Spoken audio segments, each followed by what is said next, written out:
नमस्कार केन्द्रीय खबर को स्वागत। साबपाटना आंचलिक महाविद्यालय 39तम वार्षिक समारोह कॉलेजर अध्यक्षा ज्योत्स्ना मंजरी त्रिपाठी सभापतित्व में महाहाट बड़ सहकार अनुष्ठित हो जाएगी।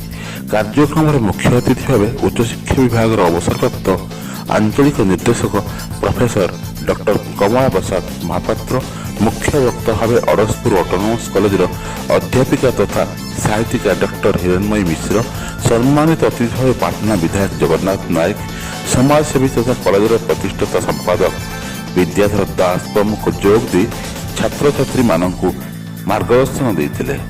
महाविद्यालय इंग्राजी अध्यापक शैलेन्द्र कुमार डालुआ अतिथि परिचय प्रदान करथिबा बेले कार्यक्रम में अध्यापक पूर्णचंद्र दास धन्यवाद अर्पण पुरस्कार वितरण कार्यक्रम में विद्याधर दास और मनोरमा दास द्वारा प्रदत्त दीप्ति मेमोरियल अवार्ड को कॉलेज छात्री सस्मिता महंत और प्रज्ञा प्रियदर्शनी हेम्ब्रम, सेहीपरि गंगाधर मेमोरियल अवार्ड को सुप्रिया नायक और गति भूषण नायक को मिलता।